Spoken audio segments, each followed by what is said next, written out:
वाहिगुरु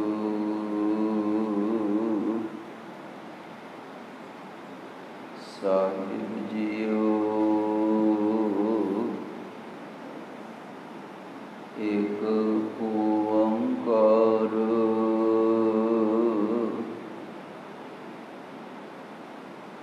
सतगुर प्रसाद। श्री नानक पद पंकज बंदन पद पंकज बंदन। सिमरों अंगद दुख निकंदन। गुर अमरदास हृदय नित ध्याऊं जी। हृदय नित ध्याऊं। श्री गुरु रामदास गुण गाऊं।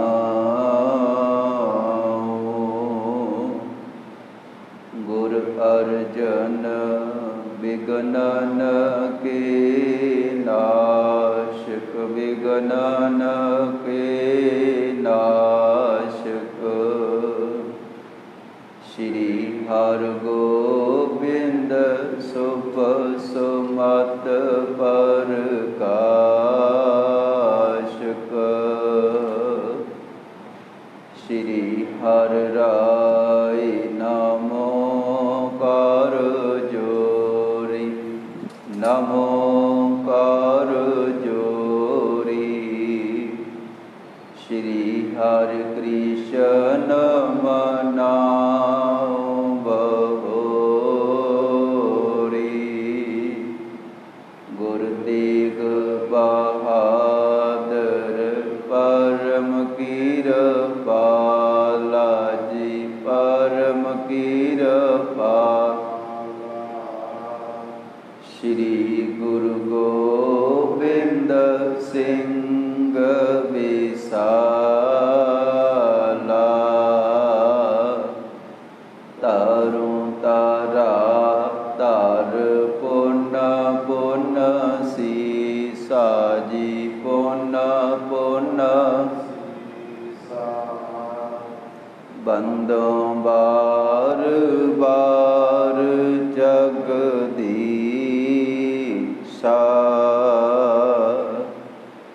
जिसमें है अमृत ज्ञान है। मानक भगत बैराग। श्री गुरु ग्रंथ साहिब उदद। बंदों कर अनुराग। एक ओंकारा सतगुरु। तेह प्रसाद सच होई। वाहिगुरु जी की फतेह है। विघ्न विनाशन सोए। वाहिगुरु जी की फतेह है। विघ्न विनाशन सोए।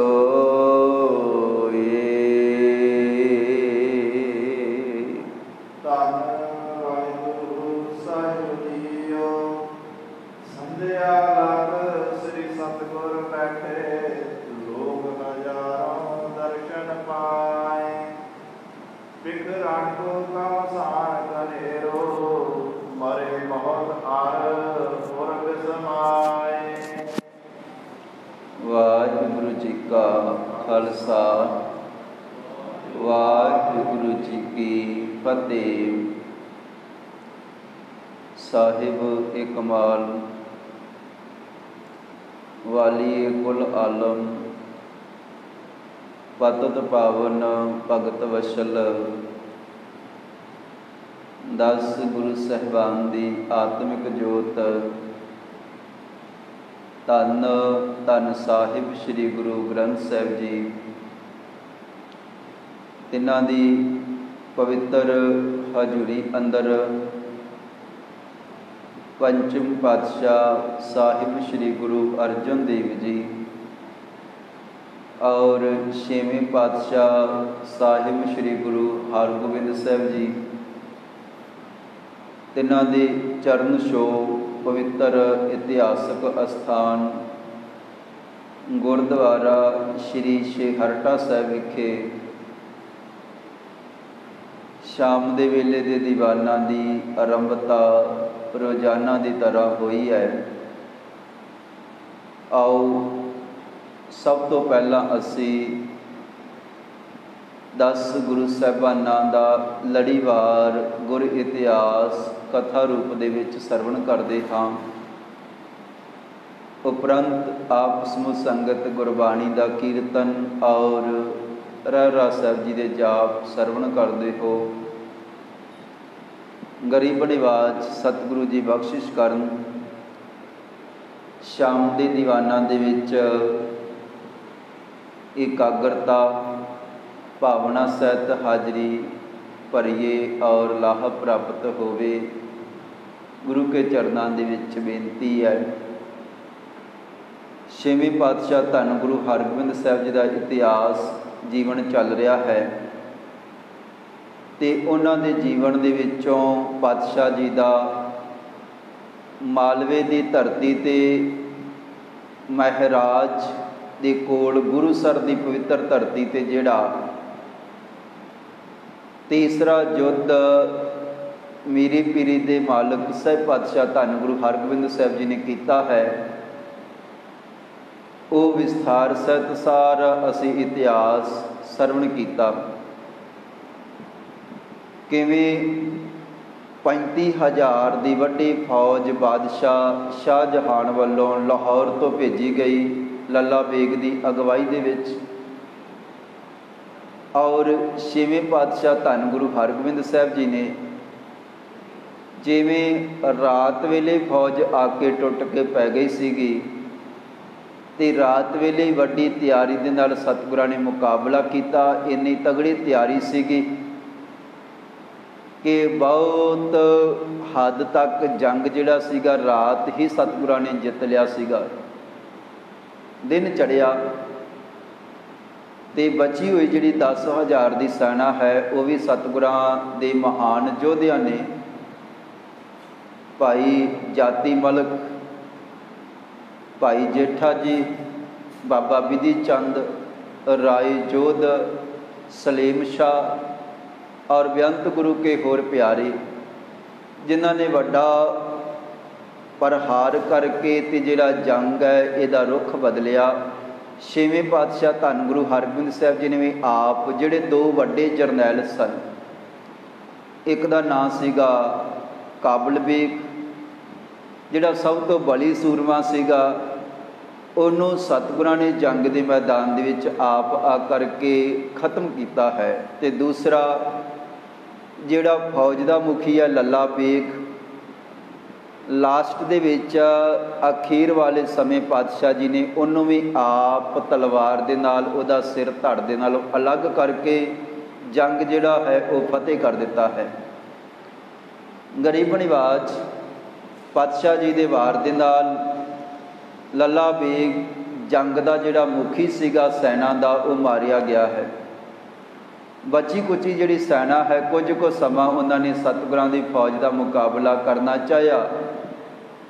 ਕੁਛ ਕੁ ਅੜੇ ਹੋਏ ਸਨ ਤੇ ਸਤਿਗੁਰਾਂ ਨੇ ਕੁਝ ਕੁ ਦਲ ਨੂੰ ਹੁਕਮ ਕੀਤਾ ਤੇ ਉਹ ਕਾਲੀ ਦੇ ਨਾਲ ਪਏ ਗੁਰੂ ਕੇ ਸਿੱਖ, ਤੇ ਇਹਨਾਂ ਦੇ ਵਿੱਚੋਂ ਕੁਝ ਤਾਂ ਦੌੜ ਗਏ ਤੇ ਜਿਹੜੇ ਕੁਝ ਕੁ ਅੜੇ ਉਹਨਾਂ ਨੂੰ ਸਤਿਗੁਰਾਂ ਦੇ ਸਿੱਖਾਂ ਨੇ ਢੇਰੀ ਕਰ ਦਿੱਤਾ ਤੇ ਕੁਝ ਜਿਹੜੇ ਸਨ ਉਹ ਬਾਹਾਂ ਤਾਂ ਨੂੰ ਕਰਕੇ ਉਹਨਾਂ ਨੇ ਸ਼ਸਤਰ ਸੁੱਟ ਕੇ ਆਪਣਾ ਜਿਹੜਾ ਸਮਰਪਣ ਹੈ ਉਹ ਕਰ ਦਿੱਤਾ ਹੈ।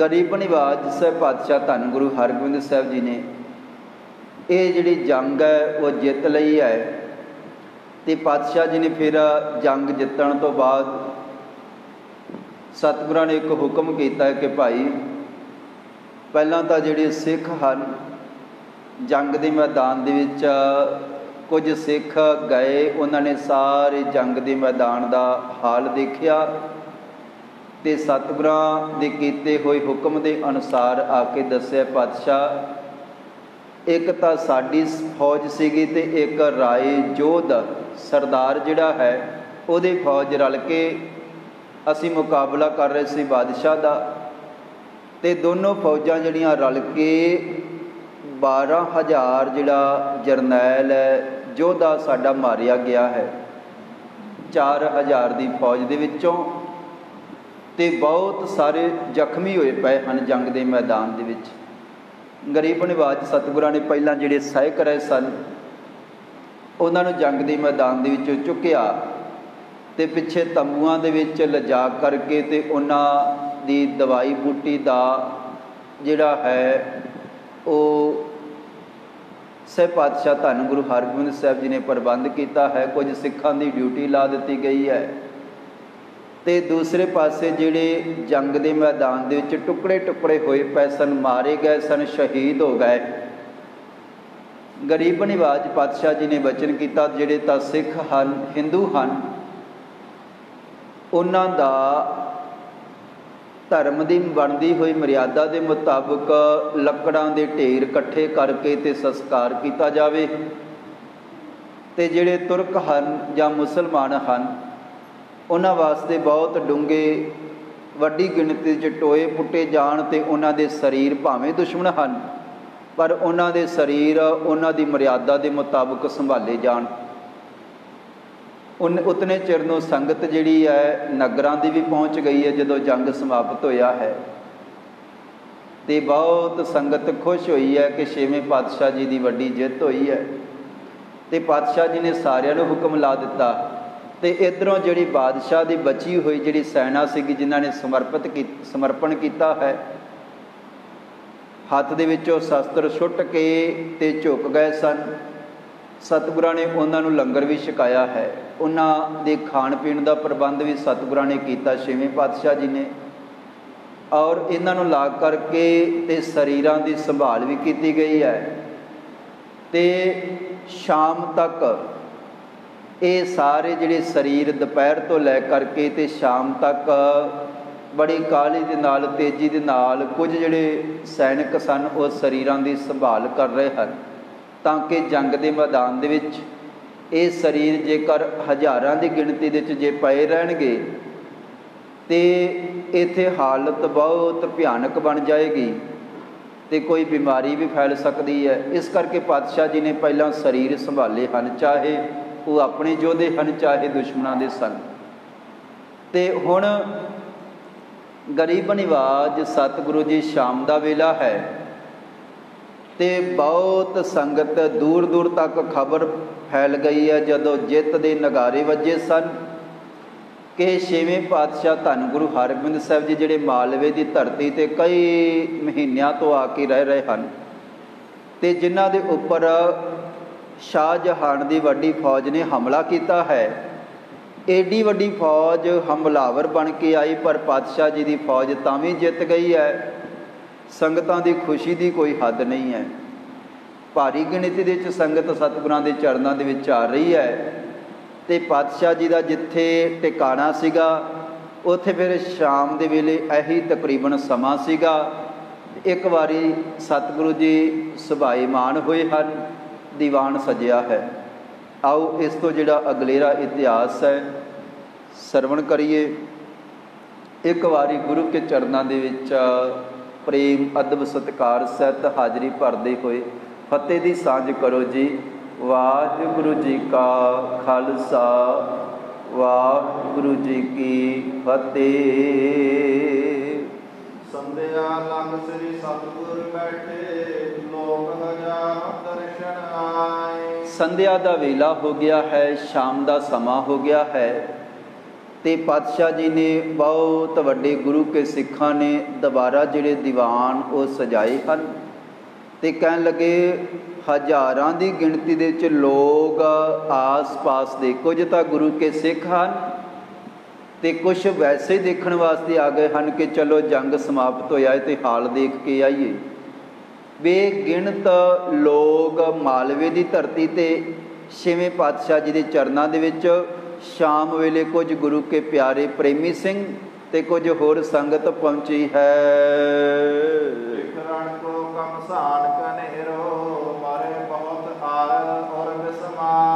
ਤੇ ਜੰਗ ਦੇ ਮੈਦਾਨ ਵਾਲੇ ਪਾਸੇ ਆ ਕਰਕੇ ਸੰਗਤ ਲੋਕ ਝਾਤੀ ਮਾਰਦੇ ਹਨ। ਵੇਖ ਰਣ ਕੋ ਕਮਸਾਨ ਕਨੇਰੇ ਮਰੇ ਬਹੁਤ ਅਰ ਉਰ ਵਿਸਮਾਏ। ਇੰਨੀ ਕੋ ਫੌਜ ਨੇ ਏਡਾ ਵੱਡਾ ਦੁਸ਼ਮਣਾਂ ਦਾ ਦਲ ਮਾਰ ਦਿੱਤਾ, ਖਤਮ ਕਰ ਦਿੱਤਾ। ਗੁਰੂ ਕੀ ਸੈਨਾ ਨੇ ਏਡਾ ਤਗੜਾ ਮੁਕਾਬਲਾ ਕੀਤਾ ਹੈ ਤੇ ਮੰਨਣ ਦੇ ਵਿੱਚ ਗੱਲ ਨਹੀਂ ਆ ਰਹੀ। ਗੁਰੂ ਕੇ ਬਹਾਦਰ ਯੋਧਿਆਂ ਨੇ ਬੜੇ ਸੁੰਦਰ ਢੰਗ ਦੇ ਨਾਲ ਪਹਿਲਾਂ ਤੋਂ ਹੀ ਜਾ ਕਰਕੇ ਉਹ ਜਿਹੜੀ ਜਗ੍ਹਾ ਸੀਗੀ ਜੰਗ ਵਾਲੀ, ਉਹਦੇ 'ਤੇ ਬੜੇ ਢੰਗ ਦੇ ਨਾਲ ਸਤਿਗੁਰਾਂ ਨੇ ਮੋਰਚਾਬੰਦੀ ਕਰ ਲਈ ਸੀਗੀ। ਬਾਦਸ਼ਾਹ ਦੀ ਫੌਜ ਪਹੁੰਚਣ ਤੱਕ ਪੂਰੀ ਤਿਆਰੀ ਸੀਗੀ। ਘੇਰ ਕੇ ਫੌਜ ਦਾ ਇੰਨਾ ਵੱਡਾ ਸੰਘਾਰ ਕੀਤਾ ਹੈ, ਆ ਕਰਕੇ ਲੋਕ ਦੇਖ ਕੇ ਹੈਰਾਨ ਰਹੇ ਹਨ।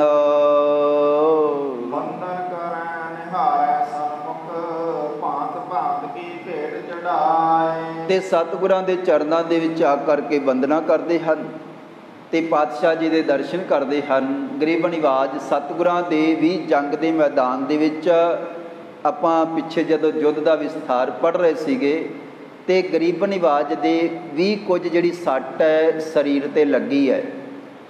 ਬਾਬਾ ਵਿਧੀ ਚੰਦ ਜੀ ਵੀ ਜ਼ਖਮੀ ਹੋਏ ਹਨ ਔਰ ਰਾਏ ਜੋਧ ਸ਼ਾਹ ਬਹੁਤ ਜ਼ਿਆਦਾ ਜ਼ਖਮੀ ਹੋਏ ਹਨ ਔਰ ਇਹਦਾ ਭਰਾ ਸਲੇਮ ਸ਼ਾਹ ਜਿਨ੍ਹਾਂ ਨੇ ਸਤਿਗੁਰਾਂ ਦਾ ਸਾਥ ਦਿੱਤਾ ਹੈ।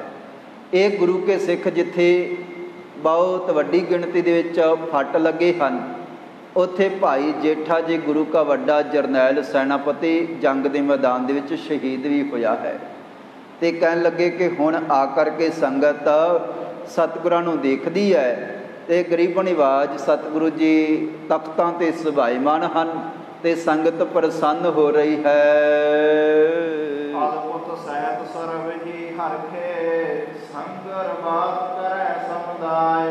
ਔਰ ਇਹ ਬੜਾ ਅਦਭੁਤ ਬੜਾ ਅਨੋਖਾ ਨਜ਼ਾਰਾ ਸੀਗਾ ਕਿ ਇਤਨੇ ਕੋ ਦਲ ਨੇ ਇੰਨੇ ਵੱਡੇ ਦਲ ਦੇ ਗੋਡੇ ਲਾ ਦਿੱਤੇ ਹਨ, ਉਹਨਾਂ ਨੂੰ ਖਤਮ ਕਰ ਦਿੱਤਾ ਹੈ, ਸੰਘਾਰ ਕਰ ਦਿੱਤਾ ਹੈ। ਤੇ ਇੱਕ ਦੂਜੇ ਦੇ ਨਾਲ ਗੱਲਾਂ ਕਰ ਰਹੇ ਹਨ। ਕਹਿਣ ਲੱਗੇ ਬਾਤ ਕਰੇ ਸਮੁਦਾਇ, ਸਾਰੇ ਆਪਸ ਦੇ ਵਿੱਚ ਬੈਠ ਕੇ ਗੱਲਾਂ ਕਰਦੇ ਹਨ ਕਿ ਦੇਖੋ ਭਾਈ ਕਿਵੇਂ ਦੁਸ਼ਮਣਾਂ ਦੇ ਸਰੀਰਾਂ ਦੇ ਲਾਹੂ ਲਾਏ ਹਨ, ਢੇਰ ਲਾਏ ਹਨ ਗੁਰੂ ਕੇ ਪਿਆਰਿਆਂ ਨੇ, ਯੋਧਿਆਂ ਨੇ।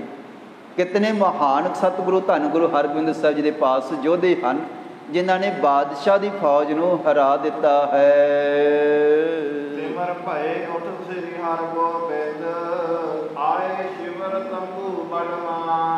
ਤੇ ਉਸ ਵੇਲੇ ਜਦੋਂ ਫਿਰ ਰਾਤ ਦਾ ਸਮਾਂ ਹੋ ਗਿਆ, ਸ਼ਾਮ ਦਾ ਵੇਲਾ, ਗਰੀਬ ਨਿਵਾਜ ਸਤਿਗੁਰਾਂ ਨੇ ਜੰਗ ਦੇ ਮੈਦਾਨ ਤੋਂ ਬਾਅਦ ਸਤਿਗੁਰਾਂ ਨੇ ਦੀਵਾਨ ਦੇ ਵਿੱਚ ਬਤੀਤ ਕੀਤਾ ਹੈ।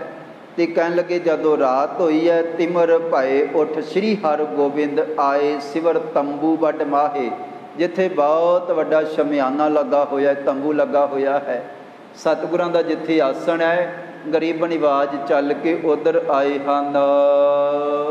ਚਾਰ ਭਰਿਆੰਕ ਪੀਠ ਪਰ ਬੈਠੇ ਅਪਰ ਗਏ ਸਭ ਨਿਜ ਨਿਜ ਥਾਹੇ। ਤੇ ਆਪ ਸੇ ਪਾਤਸ਼ਾਹ ਧੰਨ ਗੁਰੂ ਹਰਗੋਬਿੰਦ ਸਾਹਿਬ ਜੀ ਇੱਕ ਬਹੁਤ ਸੁੰਦਰ ਪਲੰਗੇ ਤੇ ਸਵਾਰ ਹੋਏ ਹਨ ਤੇ ਬਾਕੀ ਜਿਹੜੇ ਗੁਰੂ ਕੇ ਪਿਆਰੇ ਜਰਨੈਲ ਯੋਧੇ ਪਾਤਸ਼ਾਹ ਜੀ ਦੇ ਨਾਲ ਹਨ। ਸਤਿਗੁਰਾਂ ਨੇ ਹੁਕਮ ਕਰ ਦਿੱਤਾ ਕਿ ਭਾਈ ਜਾਓ ਹੁਣ ਜਾ ਕੇ ਵਿਸ਼ਰਾਮ ਕਰੋ, ਆਪਣੇ ਸਰੀਰ ਦੀ ਸੰਭਾਲ ਕਰੋ, ਜਿਨ੍ਹਾਂ ਨੂੰ ਸੱਟ ਲੱਗੇ ਹਨ, ਫੱਟ ਲੱਗੇ ਹਨ। ਤੇ ਸਾਰੇ ਆਪਣੇ ਨਿਜ ਅਸਥਾਨਾਂ 'ਤੇ ਆਪਣੇ ਆਪਣੇ ਤੰਬੂਆਂ ਦੇ ਵਿੱਚ ਚਲੇ ਗਏ ਹਨ। ਖਾਨ ਪਾਨ ਮਨ ਭਾਵਤ ਕਰ ਕਰ ਸੁਖਤ ਜਥਾ ਮਨ ਚਿੰਤ ਮਿਟਾਏ। ਤੇ ਖੁਸ਼ੀ ਦੇ ਨਾਲ ਜੰਗ ਦਾ ਮੈਦਾਨ ਫਤਿਹ ਕੀਤਾ ਹੈ ਤੇ ਗੁਰੂ ਕੇ ਸਿੱਖ ਜੰਗ ਦੇ ਮੈਦਾਨ ਦੇ ਵਿੱਚ ਬਹੁਤ ਵੱਡੇ ਜੌਹਰ ਵੀ ਦਿਖਾਏ ਹਨ। ਤੇ ਖਾ ਪੀ ਕਰਕੇ ਤੇ ਸੁੱਖ ਦੀ ਜਿਹੜੀ ਨੀਂਦ ਹੈ ਇਹਨਾਂ ਨੇ ਲਈ ਹੈ ਤੇ ਸਾਰੀ ਮਨ ਦੀ ਜਿਹੜੀ ਚਿੰਤਾ ਹੈ ਜੰਗ ਜਿੱਤਣ ਕਰਕੇ ਉਹ ਦੂਰ ਹੋ ਗਈ ਹੈ। ਵਾਹਿਗੁਰੂ ਜੀ ਕੀ ਸੋ ਫਤਿਹ। बड़ देश विदेश मह विदताए। और ये वाहिगुरु जी दी मालिक दी परमात्मा दी फतेह हुई है। सह पातशाह धन गुरु हरगोबिंद साहब जी ने जिस दिन श्री अकाल तख्त साहब जी की सिरजना की सीगी, जिहड़ा तख्त भावें बादशाह वालों ऐलान सीगा कि 2 फुट तो उच्चा कोई आसन बना के बैठ नहीं सकता, तो उन्होंने वेलियां दे विच सतगुरां ने 12 फुट का उच्चा आसन लाया सीगा, ते वो जिहड़ा तख्त बनाया सीगा उहदा नाम रखिया सी श्री अकाल तख्त साहिब।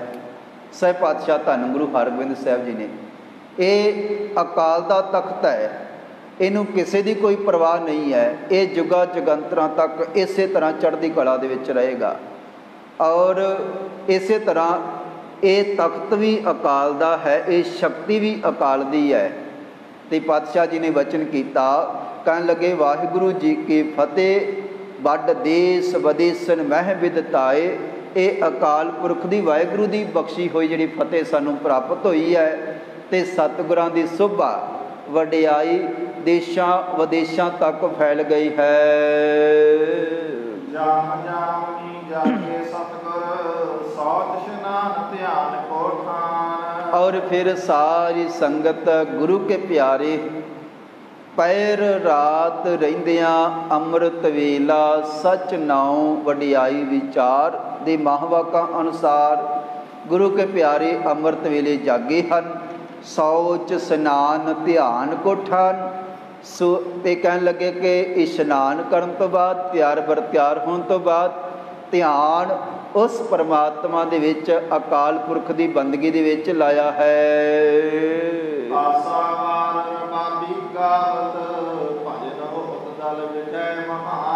और उस समय दल दे विच जिथे जिथे गरीब निवाज जा रहे हैं, नाल नाल रबाबी सिंह भी पातशाह जी के नाल ही विचरते हैं। आसा जी की वार का कीर्तन रबाबी सिंघां ने रस भीना गाया है, तो कहन लगे भजन होत दल विखै महान। ये अकाल पुरख के दल दे विच बहुत वड्डा मालिक का भजन होया है। गुरबाणी को पठत सुनत को होवत बरखा सुधा समान। गुरु के प्यारे भावना सहित अमृत बाणी अपनी रसना तो गा रहे सन। गुरबाणी को पठत सुनत को कोई पढ़ रहा है, जिन्होंने पढ़ना आता है, तो कई फिर भावना के नाल बैठ के सरवण कर लेंदे हन गुरबाणी का कीर्तन। तो कहन लगे कि कोई गा रहा है, कोई सुन रहा है। होवत बरखा सुधा समान। सतगुरां दे चरनां दे विच सजे हुए दीवान दे विच जदों गुरबाणी दे शब्द गाए जाते हैं और अकाल पुरख के घर की उस्तत व्याख्या की जाती है, इंज लगता है कि जिस तरह अमृत की वर्खा हो रही है।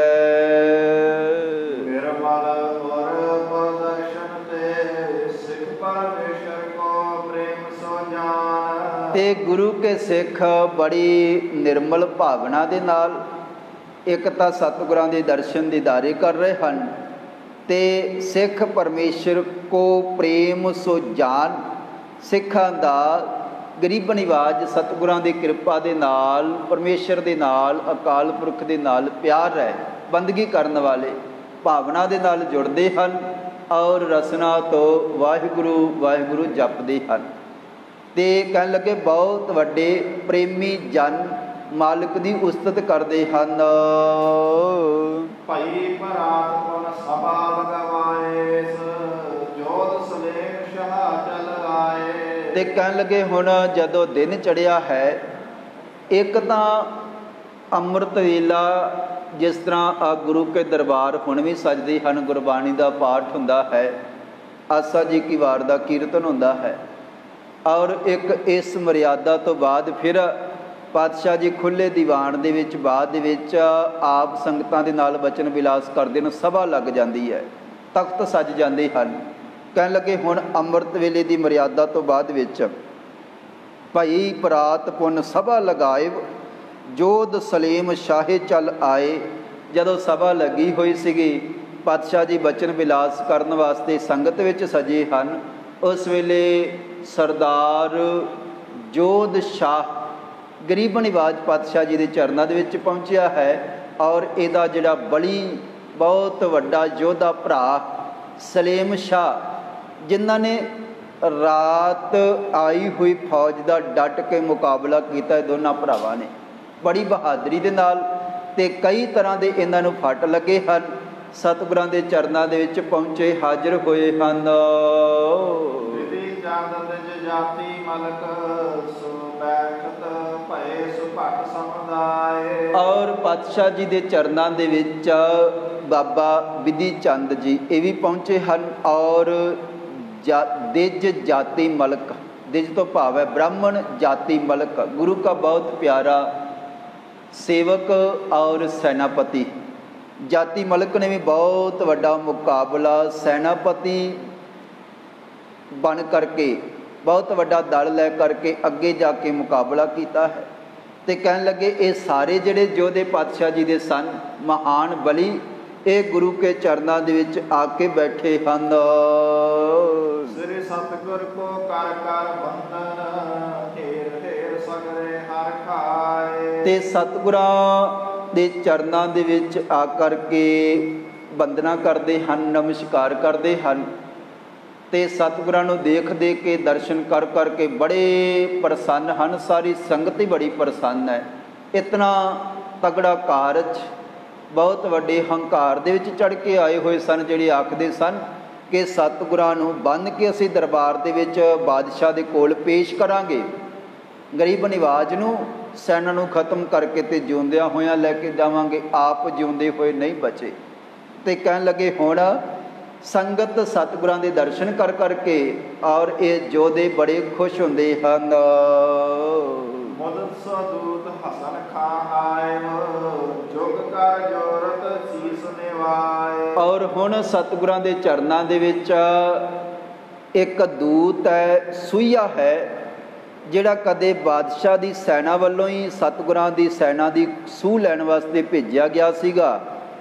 इन्हें जदों उधर जाके खबर दसी सीगी कि गुरु की तैयारी बड़ी वड्डी है, इस करके तुहानूं सोच लेना चाहिदा है।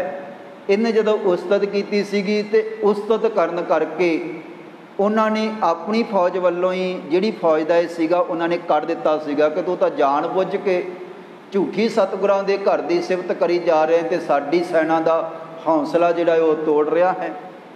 कहन लगे कि हुण इस करके इहनूं कढ़ दिता गया सीगा। ये छेवें पातशाह जी के चरणों के विच आया सीगा ते सतगुरां ने इनू कोल रखिया है, इनू पनाह दिती है। हुण ये जिहड़ा दूत हसन खां है, ये फिर सतगुरां दे नाल रह करके ते जिहड़ी सैना वाले पासियों आया सीगा उसे सैना दे नाल ही लड़िया सीगा। गरीब निवाज सतगुरां दे वल्लों हुण ये गरीब निवाज पातशाह जी के चरणों के विच पहुँचिया है, आया है।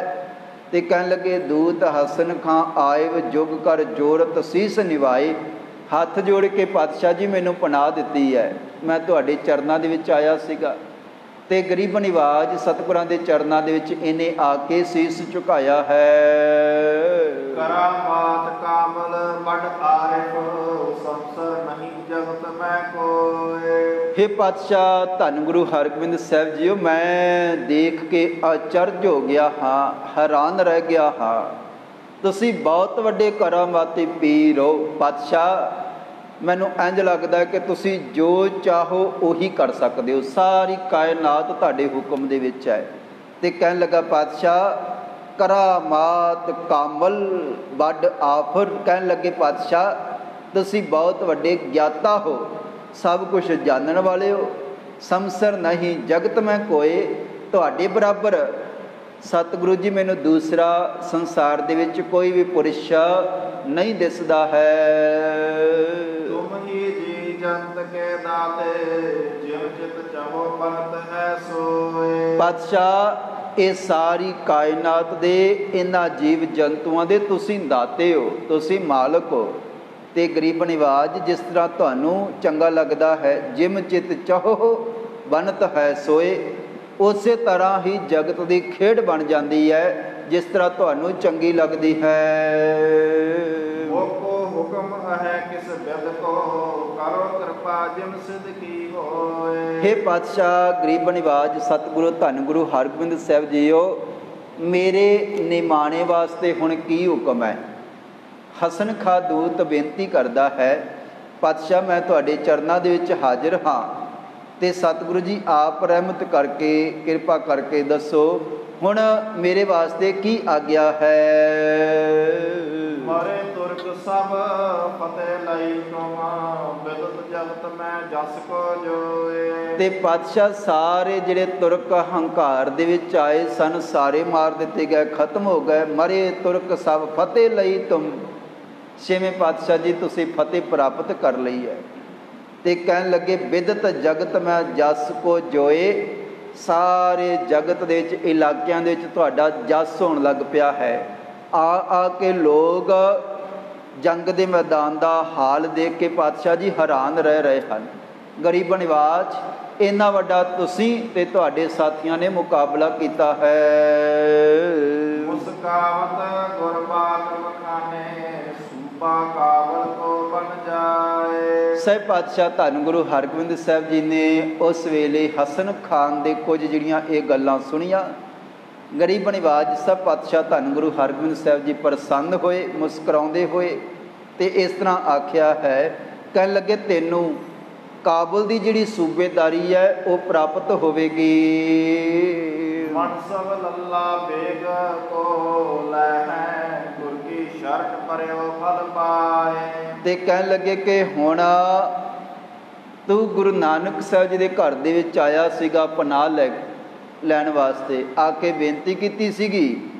ਤੇ ਕਹਿਣ ਲੱਗੇ ਹੁਣ ਗੁਰੂ ਨਾਨਕ ਸਾਹਿਬ ਜੀ ਦੇ ਘਰ ਦੇ ਵਿੱਚੋਂ ਤੈਨੂੰ ਇਹ ਵਡਿਆਈ ਪ੍ਰਾਪਤ ਹੋਵੇਗੀ। ਕਹਿਣ ਲੱਗੇ ਆਉਣ ਵਾਲੇ ਸਮੇਂ ਦੇ ਵਿੱਚ ਤੈਨੂੰ ਉੱਥੋਂ ਦੀ ਸੂਬੇਦਾਰੀ ਇਹ ਮਿਲੇਗੀ। ਜੇਤਕ ਬਚੇ ਤੁਰਕ ਦੇਹੁ ਸੰਗੇ, ਸ਼ਾਹ ਜਹਾਂ ਕੋ ਸੁਧ ਦੇਹੁ ਧਾਏ। ਤੇ ਪਾਤਸ਼ਾਹ ਜੀ ਨੇ ਵਚਨ ਕੀਤਾ ਹੈ, ਕਹਿਣ ਲੱਗੇ ਜਿਹੜੇ ਆ ਤੁਰਕ ਬਚ ਗਏ ਹਨ ਜੰਗ ਦੇ ਮੈਦਾਨ ਦੇ ਵਿੱਚ, ਇਹਨਾਂ ਨੂੰ ਨਾਲ ਲੈ ਲਓ ਤੇ ਸ਼ਾਹ ਜਹਾਂ ਕੋ ਸੁਧ ਦੇਹੁ ਧਾਏ, ਜਾ ਕਰਕੇ ਬਾਦਸ਼ਾਹ ਸ਼ਾਹਜਹਾਨ ਨੂੰ ਇਹ ਸਾਰੇ ਜੰਗ ਦੇ ਮੈਦਾਨ ਦੇ ਵਿੱਚ ਜੋ ਕੁਛ ਵਾਪਰਿਆ ਹੈ ਜਾਓ ਬਾਦਸ਼ਾਹ ਤੱਕ ਖਬਰ ਪਹੁੰਚਾਓ ਜੀ। ਦਿਨ ਕੇ ਤੁਰੰਗ ਜੋ ਦਲ ਮੈਂ ਆਏ, ਸੋ ਤੁਝ ਕੋ ਦੇ ਹੈ ਫਿਰਵਾਏ। ਤੇ ਪਾਤਸ਼ਾਹ ਜੀ ਨੇ ਫਿਰ ਇਹ ਵੀ ਬਚਨ ਕੀਤਾ ਹੈ, ਕਹਿਣ ਲੱਗੇ ਬਹੁਤ ਸਾਰੇ ਤੁਰਕ ਮਾਰੇ ਗਏ ਤੇ ਘੋੜੇ ਉਹਨਾਂ ਦੇ ਇੱਥੇ ਬੰਨੇ ਹੋਏ ਹਨ, ਫੜੇ ਗਏ ਸਨ ਜਿਹੜੇ। ਤੇ ਸਤਿਗੁਰਾਂ ਨੇ ਬਚਨ ਕੀਤਾ ਕੁਝ ਜਿਹੜੇ ਘੋੜੇ ਹਨ ਇਹਨਾਂ ਨੂੰ ਲੈ ਜਾਵੋ। ਤਿਨ ਕੇ ਤੁਰੰਗ ਜੋ ਦਲ ਮਹਿ ਆਏ, ਸੋ ਤੁਝ ਕੋ ਦੇ ਹੈ ਫਿਰਵਾਏ। ਕਹਿਣ ਲੱਗੇ ਪਾਤਸ਼ਾਹ ਜੀ ਨੇ ਬਚਨ ਕੀਤਾ ਇਹ ਜਿਹੜੇ ਘੋੜੇ ਅਸੀਂ ਤੁਹਾਨੂੰ ਵਾਪਸ ਮੋੜਦੇ ਹਾਂ। ਸਹਿਤ ਸੈਨ ਸੁਖ ਬੰਦਪ ਜੇਤਕ, ਲੱਲਾ ਬੇਗ ਹੱਥ ਭਾਗ ਜਾਏ। ਤੇ ਜਿਸ ਤਰ੍ਹਾਂ ਇਹ ਜੰਗ ਦੇ ਮੈਦਾਨ ਦਾ ਸਾਰਾ ਹਾਲ ਹੋਇਆ ਹੈ, ਸਹਿਤ ਸੈਨ ਸੁਤ ਬੰਦਪ ਜੇਤਕ, ਲੱਲਾ ਬੇਗ ਹੱਥ ਭਾਗ ਕਹਿ ਜਾਏ। ਕਹਿਣ ਲੱਗੇ ਜਿਸ ਤਰ੍ਹਾਂ ਲੱਲਾ ਬੇਗ ਦਾ ਹਸ਼ਰ ਹੋਇਆ, ਜਿਸ ਤਰ੍ਹਾਂ ਉਹਦੇ ਪੁੱਤਰਾਂ ਨੇ ਮੁਕਾਬਲਾ ਕੀਤਾ, ਸੈਨਾਪਤੀ ਅੱਗੇ ਵਧੇ ਹਨ ਤੇ ਕਿਵੇਂ ਕਿਵੇਂ ਉਹਨਾਂ ਦੀ ਹੱਤਿਆ ਹੋਈ ਹੈ, ਜਾ ਕੇ ਬਾਦਸ਼ਾਹ ਨੂੰ ਸਾਰੀ ਗੱਲ ਸਮਝਾ ਦੇਵੋ, ਖਬਰ ਦੇ ਦੇਵੋ ਜੀ। ਸੁਨ ਗੁਰ ਹੁਕਮ ਸਿਦਕ ਕੋ ਧਰ, ਪੁਰ ਭਇਓ ਤਿਆਰ ਨਿਸ਼ਚਾ ਬਚ ਪਾਏ। ਪਾਤਸ਼ਾਹ ਧੰਨ ਗੁਰੂ ਹਰਗੋਬਿੰਦ ਸਾਹਿਬ ਜੀ ਦਾ ਹੁਕਮ ਹੋਇਆ, ਦੂਤ ਹਸਨ ਖਾਨ ਨੇ ਸੁਣਿਆ ਹੈ ਤੇ ਸਤਿਗੁਰਾਂ ਦੇ ਹੁਕਮ ਨੂੰ ਸਤ ਵਚਨ ਕਰਦਾ ਹੋਇਆ ਇਹ ਤਿਆਰ ਹੋਇਆ ਬਾਦਸ਼ਾਹ ਵਾਲੇ ਪਾਸੇ ਸਾਰੀ ਖਬਰ ਦੇਣ ਵਾਸਤੇ। ਸੰਗ ਤੁਰਕ ਸਹਿ ਤੁਰੰਗ ਏਕ ਸੌ, ਚਲਨ ਸਮੈ ਗੁਰ ਕੇ ਪਰ ਪਾਏ। ਤੇ ਨਾਲ ਹੀ ਪਾਤਸ਼ਾਹ ਜੀ ਨੇ 100 ਜਿਹੜਾ ਘੋੜਾ ਹੈ ਇਹਨੂੰ ਦਿੱਤਾ ਤੇ ਬਚੇ ਹੋਏ ਜਿਹੜੇ ਤੁਰਕ ਸਨ, ਜਿਹੜੇ ਬਾਹਾਂ ਤਾਂ ਨੂੰ ਕਰਕੇ ਹਥਿਆਰ ਸੁੱਟ ਕੇ ਜਿਨ੍ਹਾਂ ਨੇ ਸਮਰਪਣ ਕਰ ਦਿੱਤਾ ਸੀਗਾ, ਪਾਤਸ਼ਾਹ ਜੀ ਨੇ ਉਹ ਵੀ ਨਾਲ ਤੋਰ ਦਿੱਤੇ ਹਨ।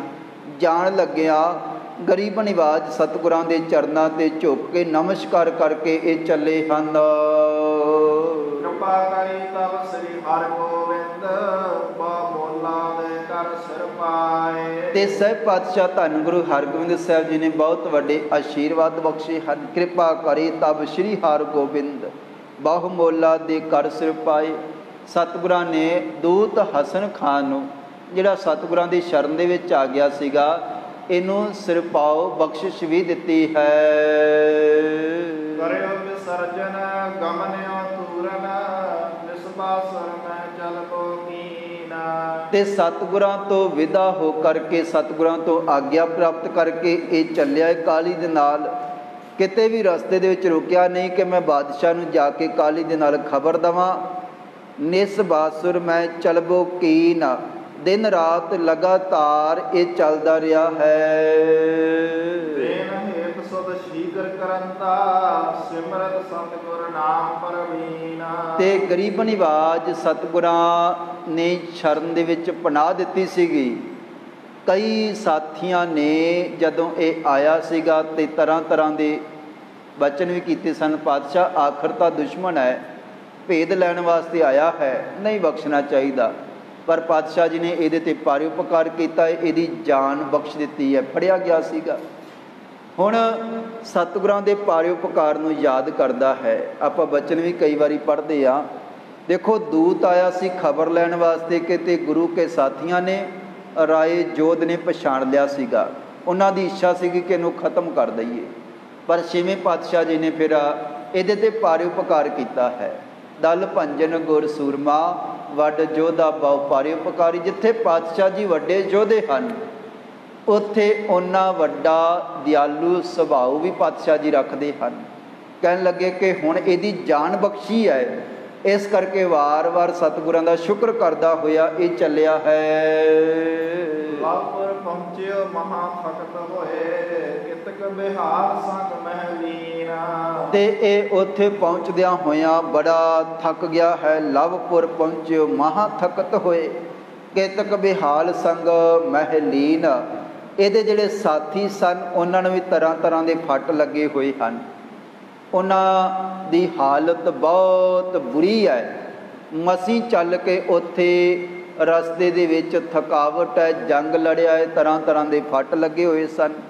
ਤੇ ਕਹਿਣ ਲੱਗੇ ਇਸ ਤਰ੍ਹਾਂ ਬੁਰੇ ਹਸ਼ਰ ਦੇ ਵਿੱਚ ਇਹ ਸਾਰੇ ਲਾਹੌਰ ਬਾਦਸ਼ਾਹ ਦੇ ਕੋਲ ਪਹੁੰਚੇ ਹਨ। ਨਿਸ਼ ਪ੍ਰਭੂ ਕਾਇਲ ਬਿਨ ਉਤਸ਼ਾਹ ਫਟੇ ਬਸਤਰ ਹਰ ਸ਼ਸਤਰ ਬਹੀਨਾ। ਤੇ ਕਹਿਣ ਲੱਗੇ ਹੁਣ ਨਿਸ ਪ੍ਰਭ ਕਾਇਲ, ਰਾਤ ਦੇ ਸਮੇਂ ਇਹਨਾਂ ਨੇ ਵੱਡਾ ਹਮਲਾ ਕੀਤਾ ਸੀ ਤੇ ਬਹੁਤ ਵੱਡੇ ਜ਼ਖਮ ਖਾਧੇ ਹਨ। ਕਹਿਣ ਲੱਗੇ ਬਿਨ ਉਤਸ਼ਾਹ, ਮਨ ਦੇ ਵਿੱਚ ਕੋਈ ਖੁਸ਼ੀ ਨਹੀਂ ਹੈ, ਕੋਈ ਉਤਸ਼ਾਹ ਨਹੀਂ ਹੈ। ਏਡੀ ਵੱਡੀ ਫੌਜ 35,000 ਦੀ ਗਈ ਹੋਵੇ ਤੇ ਕੁਝ ਕੁ ਬਚ ਕੇ ਆਉਣ, ਜੰਗ ਦਾ ਮੈਦਾਨ ਵੀ ਹਾਰ ਆਉਣ, ਤੇ ਫਿਰ ਉਤਸ਼ਾਹ ਕੀ ਰਹਿਣਾ ਸੀਗਾ। ਕਹਿਣ ਲੱਗੇ ਕਿ ਫਟੇ ਬਸਤਰ ਔਰ ਸ਼ਸਤਰ ਵਿਹੀਨ, ਸ਼ਸਤਰਾਂ ਤੋਂ ਹੀਣੇ, ਫਟੇ ਹੋਏ ਬਸਤਰਾਂ ਦੇ ਨਾਲ ਕਈ ਤਰ੍ਹਾਂ ਦੇ ਜ਼ਖਮ ਖਾ ਕਰਕੇ ਇਹ ਜਿਹੜੇ ਬਚੇ ਹੋਏ ਸਨ ਸਤਿਗੁਰਾਂ ਨੇ ਛੱਡ ਦਿੱਤੇ। ਤੇ ਦੂਤ ਹਸਨ ਖਾਨ ਦੇ ਨਾਲ ਇਹ ਵਾਪਸ ਲਾਹੌਰ ਗਏ ਹਨ। ਦੋਹਰਾ ਆਪਨੋ ਆਪ ਦਿਖਾਏ ਕਰ ਜੋ ਪਹੁੰਚੈ ਟਿਕਸ਼ਾ। ਕਹਿਣ ਲੱਗੇ ਹੁਣ ਜੰਗ ਦੇ ਮੈਦਾਨ ਦੇ ਵਿੱਚ ਬਹੁਤ ਬੁਰੀ ਹਾਲਤ ਕਰਕੇ ਛੱਡੇ ਹੋਏ ਆਪਣਾ ਹਾਲ ਦਿਖਾਉਣ ਵਾਸਤੇ ਇਹ ਲਾਹੌਰ ਦੀ ਧਰਤੀ ਤੇ ਪਹੁੰਚੇ ਹਨ। ਕਰਿਓ ਸੁਨਾਵਨ ਕਿਤਕ ਕੋ ਉਤੋ ਸੁਲਸ਼ਕਰ ਮਾਂ। ਤੇ ਇਹਨਾਂ ਨੇ ਜਾ ਕੇ ਦੱਸਿਆ ਹੈ ਕਿ ਅਸੀਂ ਉਹੀ ਲਸ਼ਕਰ ਦੇ ਵਿੱਚੋਂ ਆਏ ਹਾਂ, ਉਹੀ ਸੈਨਾ ਦੇ ਅਸੀਂ ਸਿਪਾਹੀ ਹਾਂ ਜਿਹੜੀ ਸੈਨਾ, ਕਿਉਂਕਿ ਬਾਦਸ਼ਾਹ ਦੇ ਕੋਲ ਬਹੁਤ ਵੱਡੀ ਸੈਨਾ ਹੈ। ਅਸੀਂ ਉਸ ਦਲ ਦੇ ਵਿੱਚੋਂ ਚੱਲ ਕੇ ਆਏ ਹਾਂ ਜਿਹੜਾ 35,000 ਦਾ ਦਲ ਮਾਲਵੇ ਦੀ ਧਰਤੀ ਤੇ ਸਤਿਗੁਰਾਂ ਦੇ ਉੱਪਰ ਵੱਡਾ ਹਮਲਾ ਕਰਨ ਵਾਸਤੇ ਗਿਆ ਸੀਗਾ। ਸਵਈਆ ਛੰਦ ਸ਼ਾਹਜਹਾਨ ਜਹੈਨ ਉਡੀਕਤ ਪਹੁੰਚੈ ਲੱਲਾ ਬੇਗ ਗੁਰ ਪਾਸ। ਉਧਰ ਸ਼ਾਹਜਹਾਨ ਸਭਾ ਦੇ ਵਿੱਚ ਬੈਠਾ ਹੋਇਆ ਆਪਣੇ ਜਿਹੜੇ ਕੁਝ ਅਹਿਲਕਾਰ ਸਨ, ਜਿਹੜੇ ਹੋਰ ਸੈਨਾਪਤੀ ਸਨ, ਉਹਨਾਂ ਦੇ ਨਾਲ ਵਿਚਾਰਾਂ ਕਰਦਾ ਹੈ। ਸੋਚਦਾ ਹੈ ਕਿ ਸ਼ਾਹਜਹਾਨ ਨਿਜ ਹਾਇਨ ਉਡੀਕਤ ਪਹੁੰਚਤ ਲੱਲਾ ਬੇਗ ਗੁਰ ਪਾਸ। ਕਹਿ ਰਿਹਾ ਹੈ ਕਿ ਮੈਂ ਕਿਹਾ ਸੀ ਲੱਲਾ ਬੇਗ ਨੂੰ ਕਿ ਲਗਾਤਾਰ ਸਫ਼ਰ ਕਰਕੇ ਛੇਤੀ ਤੋਂ ਛੇਤੀ ਸਤਿਗੁਰਾਂ ਦੇ ਕੋਲ ਪਹੁੰਚਣਾ ਹੈ। ਕਿਤੇ ਸਤਿਗੁਰੂ ਜੀ ਤੁਹਾਡੇ ਜਾਂਦਿਆਂ ਨੂੰ ਕਿਤੇ ਵੱਡੀ ਸੈਨਾ ਵੇਖ ਕੇ ਕਿਤੇ ਟਾਲ ਮਟੋਲਾ ਨਾ ਕਰ ਜਾਣ। ਕਹਿਣ ਤੋਂ ਭਾਵ ਜੰਗ ਦਾ ਟਾਲਾ ਨਾ ਹੋ ਜਾਵੇ। ਇਸ ਕਰਕੇ ਬਾਦਸ਼ਾਹ ਦੇ ਮਨ ਦੇ ਵਿੱਚ ਇਹ ਸੀਗਾ ਕਿਤੇ ਸਤਿਗੁਰੂ ਜੀ ਡਰ ਕੇ ਕਿਤੇ ਲੁਕ ਨਾ ਜਾਣ ਅਤੇ ਘੋੜੇ ਛਪਾ ਨਾ ਲੈ ਜਾਣ, ਇਹ ਨਾ ਹੋਵੇ ਸੈਨਾ ਖਾਲੀ ਵਾਪਸ ਆ ਜਾਵੇ। ਹੁਣ ਬਾਦਸ਼ਾਹ ਸ਼ਾਹਜਹਾਨ ਘੋੜਿਆਂ ਨੂੰ ਉਡੀਕ ਰਿਹਾ ਹੈ, ਆਪਣੇ ਯੋਧਿਆਂ ਨੂੰ ਅਤੇ ਲੱਲਾ ਬੇਗ ਨੂੰ ਉਡੀਕਦਾ ਪਿਆ ਹੈ, ਅਤੇ ਨਾਲ ਇਹ ਵੀ ਉਡੀਕ ਰਿਹਾ ਹੈ ਕਿ ਲੱਲਾ ਬੇਗ ਕਹਿ ਕੇ ਤੁਰਿਆ ਸੀ, ਬਾਦਸ਼ਾਹ ਨੇ ਤਲਵਾਰ ਰੱਖ ਦਿੱਤੀ ਸੀ ਸਭਾ ਦੇ ਵਿੱਚ ਕਿ ਇਹ ਤਲਵਾਰ ਕੋਈ ਉਠਾਵੇ, ਮੇਰੇ ਨਾਲ ਵਾਅਦਾ ਕਰੇ ਕਿ ਮੈਂ 6ਵੇਂ ਪਾਤਸ਼ਾਹ ਜੀ ਨੂੰ ਖਤਮ ਕਰਾਂਗਾ ਅਤੇ ਜਾਂ ਬੰਦੀ ਬਣਾ ਕੇ ਲਿਆ ਕੇ ਪੇਸ਼ ਕਰਾਂਗਾ। ਅਤੇ ਲੱਲਾ ਬੇਗ ਜਿਹੜਾ ਕਾਬਲ ਦਾ ਨਵਾਬ ਸੀਗਾ ਉਹ ਉੱਠ ਕੇ ਅੱਗੇ ਆਇਆ ਸੀਗਾ ਕਿ ਮੈਂ 6ਵੇਂ ਪਾਤਸ਼ਾਹ ਜੀ ਨੂੰ ਲੈ ਕੇ ਇੱਥੇ ਆਵਾਂਗਾ। ਇਹਨੇ ਕਸਮ ਖਾਧੀ ਸੀਗੀ ਅਤੇ ਬਹੁਤ ਵੱਡਾ ਵਿਸ਼ਵਾਸ ਹੈ ਬਾਦਸ਼ਾਹ ਨੂੰ, ਕਿਉਂਕਿ ਵਿਸ਼ਵਾਸ ਵੱਡਾ ਇਸ ਕਰਕੇ ਹੈ ਕਿ 35,000 ਦੀ ਵੱਡੀ ਫੌਜ, 94 ਜਿਹੜੇ ਜਰਨੈਲ ਤਜਰਬੇਕਾਰ ਭੇਜੇ ਹਨ, ਅਤੇ ਇਕੱਲੇ ਘੋੜੇ ਨਹੀਂ ਆਉਣਗੇ, 6ਵੇਂ ਪਾਤਸ਼ਾਹ ਜੀ ਨੂੰ ਵੀ ਪਕੜ ਕੇ ਲੈ ਕੇ ਆਉਣਗੇ ਅਤੇ 4 ਗੁਣਾ ਵੱਧ ਇਨਾਮ ਮੈਂ ਦੇਵਾਂਗਾ। ਬਾਦਸ਼ਾਹ ਨੇ ਕਿਹਾ ਸੀਗਾ ਜੇ ਕਿਤੇ ਤੁਸੀਂ 6ਵੇਂ ਪਾਤਸ਼ਾਹ ਜੀ ਨੂੰ ਪਕੜ ਕੇ ਲੈ ਆਵੋਗੇ। ਹੁਣ ਕੀ ਹੋਇਆ, ਬਾਦਸ਼ਾਹ ਸਭਾ ਦੇ ਵਿੱਚ ਗੱਲ ਕਰਦਾ ਹੈ ਕਿ ਸਾਡੇ ਜਿਹੜੇ ਯੋਧੇ ਹਨ, ਲੱਲਾ ਬੇਗ ਗੁਰੂ ਦੇ ਪਾਸ ਪਹੁੰਚ ਗਿਆ ਹੋਏਗਾ ਅਤੇ ਛੇਤੀ ਹੀ ਘੋੜੇ ਲੈ ਕਰਕੇ ਉਹ ਆ ਜਾਣਗੇ। ਕਰੈ ਜੰਗ ਗੁਰ ਕੋ ਗਏ ਆਨੈ, ਕਿਦੋਂ ਲੜਤ ਹੀ ਹੋਏ ਵਿਨਾਸ਼। ਤੇ ਕਹਿਣ ਲੱਗੇ ਬਹੁਤ ਵੱਡਾ ਜਾ ਕਰਕੇ ਮੇਰੀ ਫੌਜ ਨੇ ਜੰਗ ਕੀਤਾ ਹੋਏਗਾ, ਜੰਗ ਕਰ ਰਹੇ ਹੋਣਗੇ। ਕਰੇ ਜੰਗ ਗੁਰ ਕੋ ਗਹੇ ਆਨੇ, ਤੇ ਬਾਅਦ ਵਿੱਚ ਪਕੜ ਕੇ ਇੱਥੇ ਲੈ ਕੇ ਆਉਣਗੇ। ਕਿਦੋਂ ਲੜਤ ਹੀ ਹੋਏ ਵਿਨਾਸ਼, ਜੇ ਕਿਤੇ ਲਿਆਉਣ ਦਾ ਚਾਰਾ ਨਾ ਵੀ ਚੱਲਿਆ ਤੇ ਘੱਟੋ ਘੱਟ ਜੰਗ ਦੇ ਮੈਦਾਨ ਦੇ ਵਿੱਚ ਗੁਰੂ ਔਰ ਸਤਿਗੁਰੂ ਦੀ ਸੈਨਾ ਨੂੰ ਖਤਮ ਕਰਕੇ ਆਉਣਗੇ। ਲਸ਼ਕਰ ਘਨੋ ਸੰਗ ਤਿਸ ਗਮਨਿਓ, ਕੋ ਲਰ ਧਰੈ ਵਿਜੈ ਕੀ ਆਸ। ਬਹੁਤ ਵੱਡਾ ਲਸ਼ਕਰ ਮੈਂ ਦੇਖ ਕੇ ਕਈ ਨਗਾਰਿਆਂ ਦੀ ਚੋਟਾਂ ਦੇ ਹੇਠ ਵੱਡੇ ਜਜ਼ਬੇ ਦੇ ਨਾਲ ਏਡਾ ਵੱਡਾ ਲਸ਼ਕਰ ਤੋਰਿਆ ਹੈ। ਲਸ਼ਕਰ ਘਨੋ ਸੰਗ ਤਿਸ ਗਮਨਿਓ, ਕੋ ਲਰ ਧਰੇ ਵਿਜੇ ਕੀ ਆਸ। ਮੇਰੇ ਏਡੇ ਵੱਡੇ ਲਸ਼ਕਰ ਦੇ ਨਾਲ ਕਿਹੜਾ ਲੜੇਗਾ ਅਤੇ ਲੜ ਕੇ ਕਿਹੜਾ ਜੰਗ ਦੇ ਵਿੱਚ ਜਿੱਤਣ ਦੀ ਆਸ ਰੱਖੇਗਾ। ਪਹਿਲੀ ਗੱਲ ਤਾਂ ਏਡੇ ਵੱਡੇ ਲਸ਼ਕਰ ਦੇ ਨਾਲ ਕੋਈ ਲੜੇਗਾ ਹੀ ਨਹੀਂ, ਜੇ ਲੜ ਵੀ ਪਏਗਾ ਅਤੇ ਉਹਦੀ ਜਿੱਤ ਨਹੀਂ ਹੋਏਗੀ। ਬਾਦਸ਼ਾਹ ਇਸ ਤਰ੍ਹਾਂ ਕਹਿ ਰਿਹਾ ਸੀਗਾ, ਅਸ ਦਿਲ ਬਾਗ ਅਪਰ ਕੁਲ ਬਾਗ ਹੈ, ਲਿਆਵੇਂ ਕੋ ਬੜ ਕੋਜ ਪ੍ਰਕਾਸ਼। ਅਤੇ ਜਿਹੜੇ ਮੇਰੇ ਦਲ ਦੇ ਨਾਲ ਮੇਰੇ ਜਦੋਂ ਦੇਖੋ ਬਾਦਸ਼ਾਹ ਚੱਲਦਾ ਸੀਗਾ, ਬਹੁਤ ਵੱਡਾ ਜਿਹੜਾ ਲਸ਼ਕਰ ਹੁੰਦਾ ਸੀ, ਅਤੇ ਜਿੱਥੇ ਬਾਦਸ਼ਾਹ ਦੀ ਸਵਾਰੀ ਹੁੰਦੀ ਸੀ ਉਹਦੇ ਬਿਲਕੁਲ ਅਗਲੇ ਪਾਸੇ ਇਹ ਜਿਹੜੇ 2 ਕੀਮਤੀ ਘੋੜੇ ਸਨ, ਦਿਲਬਾਗ ਅਤੇ ਗੁਲਬਾਗ, ਇਹ ਲਾਏ ਜਾਂਦੇ ਸਨ।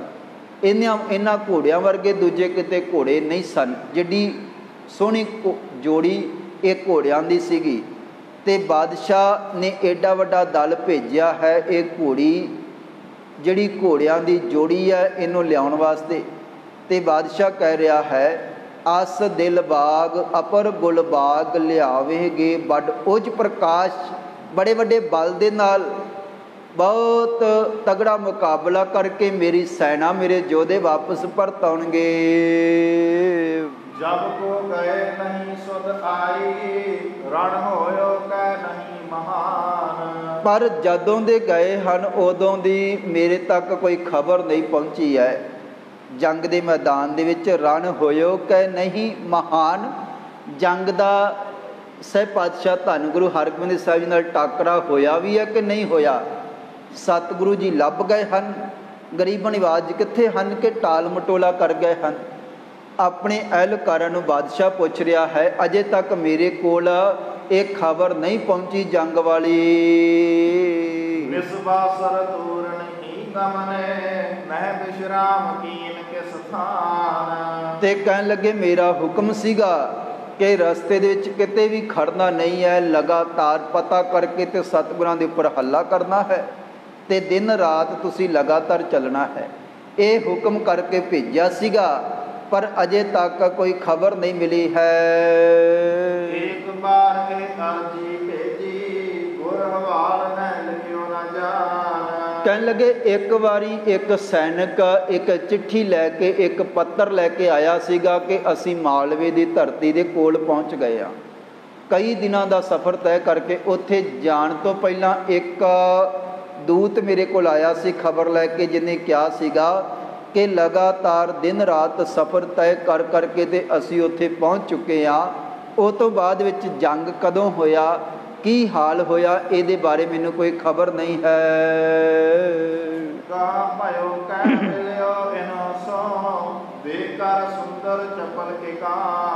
ਕੀ ਹੋਇਆ ਹੈ, ਸਤਿਗੁਰੂ ਜੀ ਮਿਲੇ ਹਨ ਕਿ ਨਹੀਂ ਮਿਲੇ, ਜਾਂ ਮੇਰਾ ਵੱਡਾ ਦਲ ਦੇਖ ਕੇ ਉਹਨਾਂ ਨੇ ਘੋੜੇ ਸਤਿਗੁਰਾਂ ਨੇ ਦਲ ਦੇ ਮੇਰੀ ਸੈਨਾ ਦੇ ਹਵਾਲੇ ਕਰ ਦਿੱਤੇ ਹੋਣਗੇ, ਤੇ ਜਾਂ ਮੁਕਾਬਲਾ ਹੋਇਆ ਜਾਂ ਸੈਨਾ ਨੇ ਖੋਹ ਲਏ ਹੋਣਗੇ।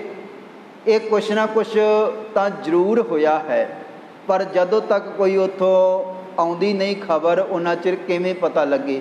ਬਾਦਸ਼ਾਹ ਸਭਾ ਦੇ ਵਿੱਚ ਆਪਣੇ ਅਹਿਲਕਾਰਾਂ ਨੂੰ ਪੁੱਛ ਰਿਹਾ ਹੈ ਕਿ ਜਿਹੜੀ ਵੱਡੀ ਸੈਨਾ ਭੇਜੀ ਹੈ ਉਹਦੇ ਬਾਰੇ ਚਿੰਤਾ ਤੁਰ ਵੀ ਹੈ ਕਿ ਖਬਰ ਲੈਣੀ ਚਾਹੀਦੀ ਹੈ।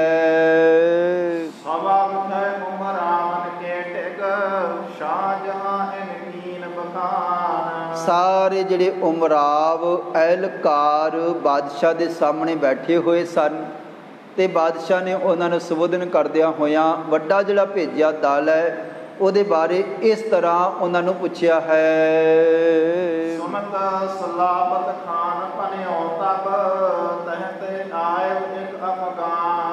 ਤੇ ਇੱਧਰੋਂ ਜਿਹੜਾ ਹਸਨ ਖਾਂ ਹੈ ਜਾਂ ਕੁਝ ਇਹਦੇ ਸਾਥੀ ਹਨ, ਇਹ ਲਾਹੌਰ ਦੀ ਧਰਤੀ 'ਤੇ ਪਹੁੰਚ ਗਏ ਹਨ। ਇੱਕ ਅਹਿਲਕਾਰ ਹੈ ਸਲਾਬਤ ਖਾਂ, ਜਿਹੜਾ ਉਸ ਵੇਲੇ ਬਾਦਸ਼ਾਹ ਦੇ ਕੋਲ ਬੈਠਾ ਹੋਇਆ ਸਭਾ ਦੇ ਵਿੱਚ।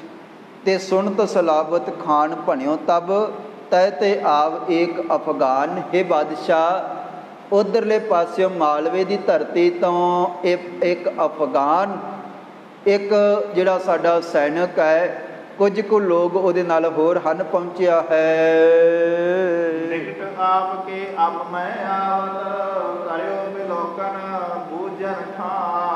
ਮੈਂ ਇਹ ਗੱਲ ਤੁਹਾਨੂੰ ਦੱਸਣ ਵਾਸਤੇ ਹੀ ਤੁਹਾਡੇ ਕੋਲ ਪਹੁੰਚਿਆ ਹਾਂ। ਨਿਕਟ ਆਪ ਕੇ ਅਬ ਮੈਂ ਆਵਤ ਕਰਿਓ ਬਿਲੋਕਨ ਬੂਝ ਕੇ ਠਾਨ। ਮੈਂ ਉਹਦੇ ਕੋਲੋਂ ਪੁੱਛ ਕੇ ਉਹਨੇ ਮੈਨੂੰ ਦੱਸਿਆ ਹੈ ਤੇ ਮੈਂ ਤੁਹਾਨੂੰ ਖਬਰ ਦੇਣ ਵਾਸਤੇ ਆਇਆ ਹਾਂ। ਕਹਿਓ ਤਾਂ ਹੈ ਜੰਗਲ ਕੇ ਦਿਸ਼, ਕਹਿਓ ਤਾਹੀਂ ਜੰਗਲ ਕੇ ਦਿਸ਼ ਤੇ ਲੱਲਾ ਬੇਗ ਸੰਗੀ ਮੁਝ ਜਾਨ। ਔਰ ਉਹ ਆ ਕੇ ਇਸ ਤਰ੍ਹਾਂ ਕਹਿ ਰਿਹਾ ਸੀਗਾ ਕਿ ਮੈਂ ਲੱਲਾ ਬੇਗ ਦਾ ਸੰਗੀ ਹਾਂ, ਉਸ ਸੈਨਾ ਦੇ ਵਿੱਚ ਮੈਂ ਵੀ ਗਿਆ ਹਾਂ, ਤੇ ਆ ਜਿਹੜੇ ਮੇਰੇ ਕੁਝ ਸਾਥੀ ਅਸੀਂ ਨਾਲ ਗਏ ਸੀਗੇ, ਤੇ ਅਸੀਂ ਹੁਣ ਮਾਲਵੇ ਦੀ ਧਰਤੀ ਤੋਂ ਵਾਪਸ ਪਰਤੇ ਹਾਂ। ਇੰਨੀ ਕੁ ਗੱਲ ਜਿਹੜੀ ਆ ਇਹ ਬਾਦਸ਼ਾਹ ਉਹਨਾਂ ਨੇ ਦੱਸੀ ਸੀਗੀ। ਇਤਨੀ ਸੁਣਤ ਚੱਲਿਓ ਮੈਂ ਆਇਵ, ਅਪਰ ਪ੍ਰਸੰਗ ਕਹਿਓ ਨਾ ਕੋਏ। ਤੇ ਇਹ ਗੱਲ ਤੁਹਾਨੂੰ ਦੱਸਣ ਵਾਸਤੇ ਮੈਂ ਆਇਆ ਹਾਂ। ਇਸ ਤੋਂ ਵੱਧ ਸਮਾਂ ਨਹੀਂ ਸੀਗੀ, ਇਹ ਤੋਂ ਵੱਧ ਕੋਈ ਗੱਲ ਨਹੀਂ ਹੋਈ ਹੈ। ਸ਼ਾਹ ਜਹਾਂ ਸੁਨ ਚਹਿਤ ਪਇਓ ਤਬ, ਆਨੋ ਸ਼ਿਗਰ ਦੇਹ ਸੁਧ ਸੋਏ। ਬਾਦਸ਼ਾਹ ਨੇ ਉਸੇ ਵੇਲੇ ਹੁਕਮ ਕੀਤਾ, ਕਹਿਣ ਲੱਗੇ ਕਿ ਜਾਓ ਭਾਈ, ਜਿਹੜੇ ਮਾਲਵੇ ਦੀ ਧਰਤੀ ਤੋਂ ਸਾਡੇ ਫੌਜੀ ਆਏ ਹਨ, ਸਾਡੇ ਸੈਨਿਕ ਆਏ ਹਨ, ਕਹਿਣ ਲੱਗਾ ਕਿ ਉਹਨਾਂ ਨੂੰ ਸ਼ੀਘਰ ਤੁਰੰਤ ਉਹਨਾਂ ਨੂੰ ਇੱਥੇ ਲੈ ਕੇ ਆਵੋ ਜੀ। ਔਰ ਪਿਖੈ ਰੋਕੈ ਨਹਿ ਕੋ, ਸਕਲ ਬਿਰਤਾਂਤ ਕਹਿ ਜਿਮ ਹੋਏ। ਔਰ ਉਹਨਾਂ ਨੂੰ ਦਰਵਾਜ਼ੇ ਦੇ ਵਿੱਚ, ਕਿਉਂਕਿ ਬਾਦਸ਼ਾਹ ਤੱਕ ਪਹੁੰਚਣ ਵਾਸਤੇ ਕਈ ਪਹਿਰੇਦਾਰੀਆਂ ਤੇ ਕਈ ਚੌਂਕੀਆਂ, ਕਈ ਗੇਟ ਜਿਹੜੇ ਲੱਗੇ ਹੋਏ ਸਨ, ਕਹਿਣ ਲੱਗੇ ਕਿਸੇ ਵੀ ਦਰਵਾਜ਼ੇ 'ਤੇ ਉਹਨਾਂ ਨੂੰ ਰੋਕਿਆ ਨਾ ਜਾਵੇ, ਤੇ ਮੇਰਾ ਹੁਕਮ ਸੁਣਾਉਂਦਿਆਂ ਹੋਇਆਂ ਕਾਹਲੀ ਦੇ ਨਾਲ ਸਿੱਧੇ ਉਹਨਾਂ ਨੂੰ ਮੇਰੇ ਕੋਲ ਲੈ ਕੇ ਆਵੋ ਜੀ। ਸੁਨਤ ਅਰਜ ਬੇਗੀ ਤਵ ਤੂਰ ਨ ਨਿਕਸਿਓ, ਬਹਿਰ ਪਠਿਓ ਨਰ ਜੋਏ। ਤੇ ਉਸ ਵੇਲੇ ਇਹ ਇੱਕ ਸੈਨਿਕ ਕਾਹਲੀ ਦੇ ਨਾਲ, ਜਿੱਥੇ ਮਾਲਵੇ ਦੀ ਧਰਤੀ ਤੋਂ ਉਹ ਗੁਰੂ ਕੇ ਚਰਨਾਂ ਦੇ ਵਿੱਚੋਂ ਬਹੁਤ ਵੱਡਾ ਜੰਗ ਕਰਕੇ ਵਾਪਸ ਜਿਹੜੇ ਪਰਤੇ ਹਨ, ਉਹਨਾਂ ਦੇ ਕੋਲ ਸੁਨੇਹਾ ਦੇਣ ਵਾਸਤੇ ਇੱਕ ਯੋਧਾ ਗਿਆ ਹੈ। ਲੱਲਾ ਬੇਗਟ ਡੇਰੇ ਥਲ ਕਮਨੋ, ਤਹ ਨਵੀਨ ਆਏ ਅਸਵਾਰ। ਔਰ ਇਹ ਉੱਥੇ ਪਹੁੰਚ ਗਿਆ ਜਿੱਥੇ ਲੱਲਾ ਬੇਗ ਠਹਿਰਦਾ ਸੀਗਾ, ਜਿੱਥੇ ਉਹਦਾ ਟਿਕਾਣਾ ਸੀਗਾ। ਤੇ ਕੁਝ ਕੁ ਸਾਥੀ ਅਜੇ ਵੀ ਉੱਥੇ ਮੌਜੂਦ ਸਨ ਲੱਲਾ ਬੇਗ ਦੇ। ਲੱਲਾ ਬੇਗ ਡੇਰੇ ਥਲ ਗਮਨ ਤਹਿ ਨਵੀਨ ਆਏ ਅਸਵਾਰ। ਉੱਥੇ ਜਿਹੜੇ ਹੁਣੇ ਹੁਣੇ ਸਵਾਰ ਘੋੜਿਆਂ 'ਤੇ ਚੜ੍ਹ ਕੇ ਆਏ ਹਨ, ਉਹਨਾਂ ਨੂੰ ਲੈਣ ਵਾਸਤੇ, ਬਾਦਸ਼ਾਹ ਦਾ ਹੁਕਮ ਸੁਣਾਉਣ ਵਾਸਤੇ ਇੱਥੇ ਕੁਝ ਜਿਹੜੇ ਲੋਕ ਸੈਨਿਕ ਪਹੁੰਚੇ ਹਨ।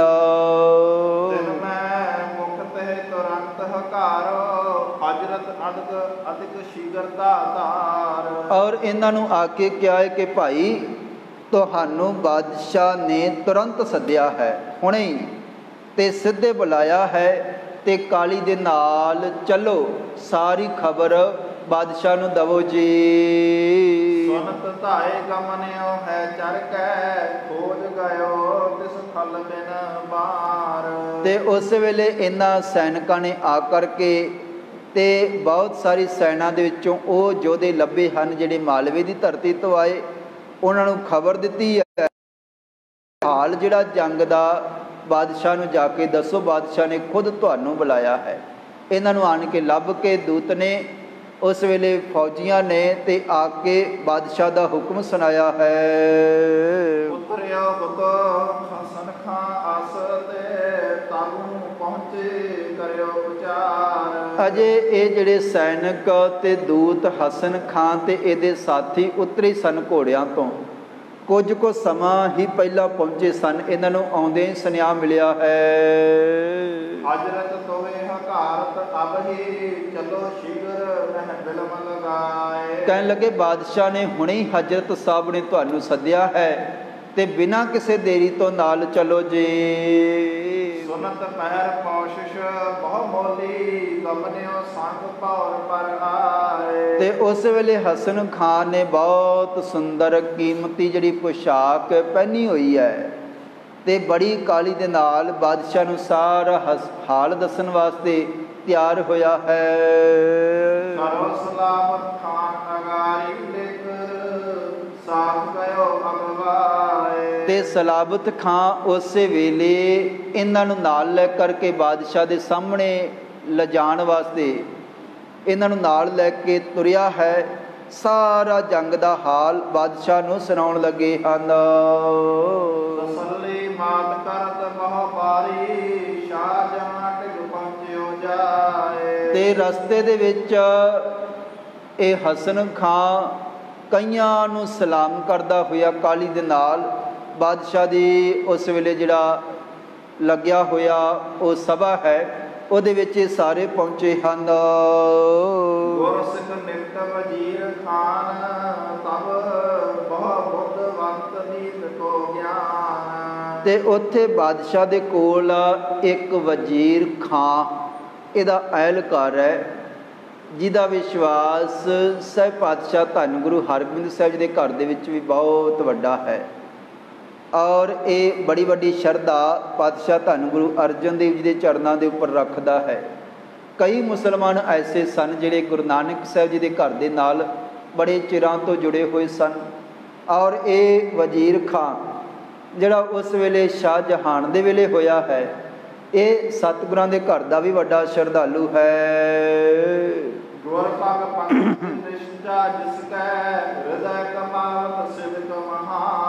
ਤੇ ਗੁਰੂ ਘਰ ਦੇ ਬਚਨ ਸੁਣਦਾ ਹੈ, ਬਹੁਤ ਵੱਡਾ ਸਿਦਕੀ ਹੈ, ਗੁਰੂ ਕੇ ਬਚਨ ਕਮਾਉਂਦਾ ਵੀ ਹੈ।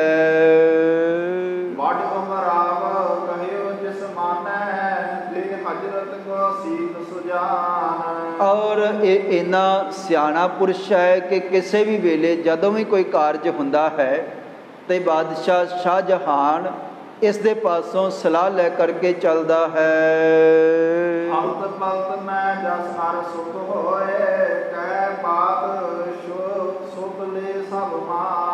ਔਰ ਇਹਦੇ ਬਚਨਾਂ ਦੇ ਮੁਤਾਬਕ, ਇਹਦੀ ਦਿੱਤੀ ਹੋਈ ਪ੍ਰੇਰਨਾ ਦੇ ਮੁਤਾਬਕ ਹਲਤ ਪਲਤ ਦੇ ਸੁੱਖ ਪ੍ਰਾਪਤ ਹੁੰਦੇ ਹਨ। ਇਹ ਬਹੁਤ ਭਲਾ ਪੁਰਸ਼ ਹੈ। ਤੇ ਕਹਿਣ ਲੱਗੇ ਇਹਦੀ ਜਿਹੜੀ ਸ਼ੁਭ ਗੱਲ ਹੈ ਉਹ ਸਾਰੇ ਮੰਨਦੇ ਸਨ, ਸਾਰੇ ਇਹਦੀਆਂ ਗੱਲਾਂ ਦਾ ਸਤਿਕਾਰ ਕਰਦੇ ਹਨ।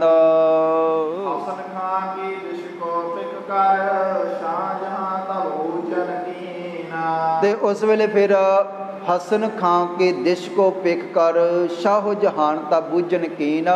ਉਸੇ ਵੇਲੇ ਬਾਦਸ਼ਾਹ ਸ਼ਾਹਜਹਾਨ ਨੇ ਜਦੋਂ ਹੀ ਇਹ ਪਹੁੰਚੇ ਹਨ ਉਸੇ ਵੇਲੇ ਪੁੱਛਿਆ ਕਿ ਭਾਈ ਕੀ ਹਾਲ ਹੈ, ਕਿਵੇਂ ਸਾਰਾ ਕੁਝ ਹੋਇਆ। ਬਾਦਸ਼ਾਹ ਹਸਨ ਖਾਨ ਤੋਂ ਪੁੱਛਦਾ ਹੈ, ਕਹੋ ਕਿਮ ਭਾਈ ਗੁਰੂ ਸੰਗ ਮਿਲ ਕਰ ਦੌਣ ਕਰਨ ਪ੍ਰੀਤ ਮਨੀ ਨਾ। ਤੇ ਪੁੱਛਦਾ ਹੈ ਕਿ ਗੁਰੂ ਨੇ ਕਿਵੇਂ ਮੁਕਾਬਲਾ ਕੀਤਾ, ਸਤਿਗੁਰੂ ਜੀ ਤੁਹਾਨੂੰ ਮਿਲਿਆ ਹੈ ਕਿ ਨਹੀਂ ਮਿਲਿਆ, ਲੱਭ ਗਿਆ ਸੀਗਾ। ਤੇ ਉਹ ਜਿਹੜੇ ਘੋੜੇ ਜਿਹੜੇ 2 ਤੁਹਾਨੂੰ ਲੈਣ ਵਾਸਤੇ ਭੇਜਿਆ ਸੀਗਾ ਉਹਨਾਂ ਦਾ ਕੀ ਬਣਿਆ ਹੈ। ਬਾਦਸ਼ਾਹ ਜਦੋਂ ਇਹ ਸਾਹਮਣੇ ਗਏ ਹਨ ਅਜੇ, ਤੇ ਬਾਦਸ਼ਾਹ ਨੇ ਕਈ ਜਿਹੜੇ ਸਵਾਲ ਹਨ, ਕਦੇ ਸਤਿਗੁਰਾਂ ਦੇ ਸੰਬੰਧ ਵਿੱਚ, ਕਦੇ ਘੋੜਿਆਂ ਦੇ ਸੰਬੰਧ ਵਿੱਚ, ਕਦੇ ਜਿਹੜੀ 35,000 ਦੀ ਵੱਡੀ ਫੌਜ ਹੈ ਉਹਦੇ ਸੰਬੰਧ ਵਿੱਚ, ਲੱਲਾ ਬੇਗ ਦੇ ਸੰਬੰਧ ਵਿੱਚ ਕਈ ਤਰ੍ਹਾਂ ਦੇ ਸਵਾਲ ਇਹਨਾਂ ਦੇ ਕੋਲੋਂ ਪੁੱਛੇ ਗਏ ਹਨ। ਔਰ ਇਹਨਾਂ ਨੇ ਜੋ ਜਵਾਬ ਦਿੱਤਾ ਹੈ, ਸੈਨਾ ਨੇ, ਹਸਨ ਖਾਨ ਨੇ, ਜੰਗ ਦੇ ਮੈਦਾਨ ਦੇ ਵਿੱਚ ਕੀ ਹਾਲ ਹੋਇਆ ਹੈ। ਤੇ ਬਾਦਸ਼ਾਹ ਅੱਗੋਂ ਫਿਰ ਇਹ ਸਾਰਾ ਕੁਝ ਸੁਣ ਕੇ ਕੀ ਹੁਕਮ ਕਰਦਾ ਹੈ ਕਿ ਉਹਦੀ ਅਗਲੀ ਕਾਰਵਾਈ ਹੋਏਗੀ। ਅਗਲੇਰੇ ਜਿਹੜੇ ਦੀਵਾਨ ਹਨ ਇਹ ਇਤਿਹਾਸ ਆਉਣ ਵਾਲੇ ਦਿਨਾਂ ਦੇ ਵਿੱਚ ਆਪਾਂ ਸਰਵਣ ਕਰਾਂਗੇ। ਗਰੀਬ ਨਿਵਾਜ ਸਾਹਿਬ ਪਾਤਸ਼ਾਹ ਧੰਨ ਗੁਰੂ ਹਰਗੋਬਿੰਦ ਸਾਹਿਬ ਜੀ ਨੇ ਇਸ ਤਰ੍ਹਾਂ ਬਹੁਤ ਵੱਡਾ ਜਿਹੜਾ ਤੀਸਰਾ ਜੰਗ ਹੈ, ਭਿਆਨਕ, ਜਿਹੜਾ ਰਾਤ ਤੇ ਦਿਨੇ ਲਗਾਤਾਰ ਹੋਇਆ ਸੀਗਾ, ਉਹਦੇ ਵਿੱਚ ਵੱਡੀ ਜਿੱਤ ਸਾਹਿਬ ਪਾਤਸ਼ਾਹ ਧੰਨ ਗੁਰੂ ਹਰਗੋਬਿੰਦ ਸਾਹਿਬ ਜੀ ਨੇ ਪ੍ਰਾਪਤ ਕੀਤੀ ਹੈ। ਆਪ ਸਮੂਹ ਸੰਗਤ ਦਾ ਸ਼ੁਕਰਾਨਾ। ਆਓ ਸਮਾਂ ਸਮਾਪਤ ਹੈ। ਕੁਝ ਕੁ ਪਲ, ਕੁਝ ਕੁ ਸਮਾਂ ਸਰਬੱਤ ਦੇ ਭਲੇ ਵਾਸਤੇ, ਜਗਤ ਜਲੰਦੇ ਦੀ ਤੰਦਰੁਸਤੀ ਵਾਸਤੇ, ਚੜ੍ਹਦੀ ਕਲਾ ਵਾਸਤੇ ਭਾਵਨਾ ਸਹਿਤ ਸਾਰੀ ਗੁਰੂ ਕੀ ਸੰਗਤ ਸਿਮਰਨ ਦੇ ਵਿੱਚ ਹਾਜ਼ਰੀ ਭਰੋ ਜੀ। ਵਾਹਿਗੁਰੂ ਵਾਹਿਗੁਰੂ ਵਾਹਿਗੁਰੂ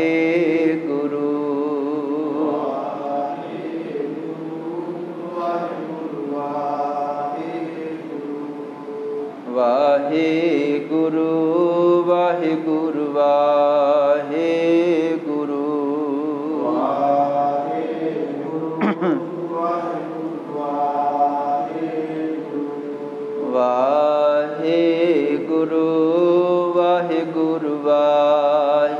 ਵਾਹਿਗੁਰੂ ਵਾਹਿਗੁਰੂ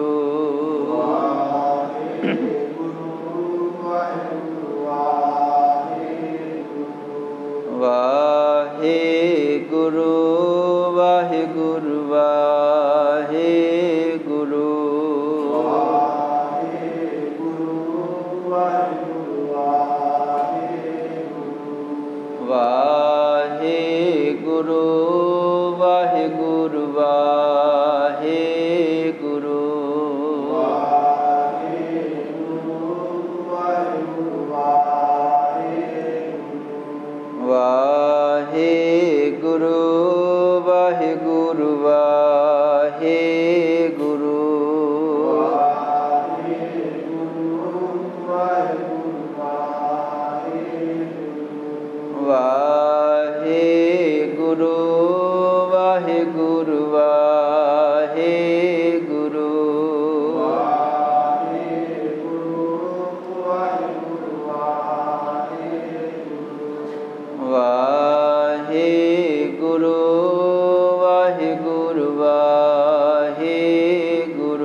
ਵਾਹਿਗੁਰੂ ਵਾਹਿਗੁਰੂ ਵਾਹਿਗੁਰੂ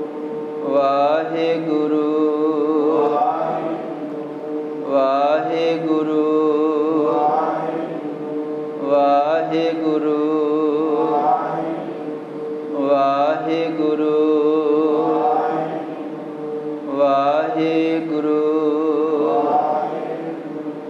ਵਾਹਿਗੁਰੂ ਵਾਹਿਗੁਰੂ ਵਾਹਿਗੁਰੂ ਵਾਹਿਗੁਰੂ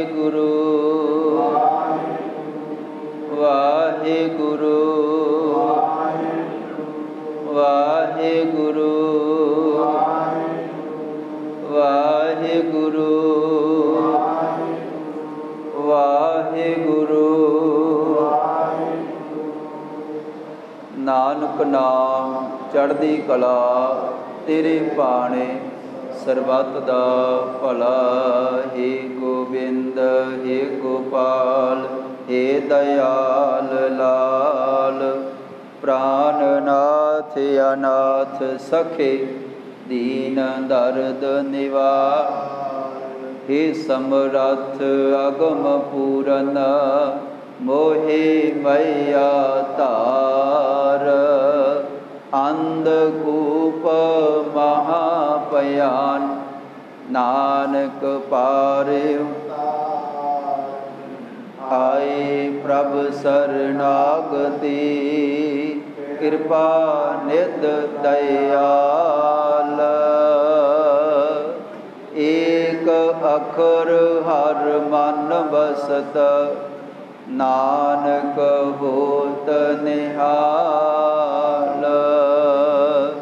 ਏਕ ਅਖਰ ਹਰ ਮਨ ਬਸਤ ਨਾਨਕ ਹੋਤ ਨਿਹਾਲ। ਵਾਹਿਗੁਰੂ ਜੀ ਕਾ ਖਾਲਸਾ ਵਾਹਿਗੁਰੂ ਜੀ ਕੀ ਫਤਿਹ। ਸਿੱਖ ਧਰਮ ਦੀ ਹਰ ਗਤੀਵਿਧੀ ਅਤੇ ਗੁਰਬਾਣੀ ਵਾਸਤੇ ਹੁਣੇ ਸਬਸਕ੍ਰਾਈਬ ਕਰੋ ਗੁਰਬਾਣੀ ਅਖੰਡ ਬਾਣੀ ਅਤੇ ਨੋਟੀਫਿਕੇਸ਼ਨਸ ਵਾਸਤੇ ਬੈਲ ਨੂੰ ਰਿੰਗ ਕਰੋ।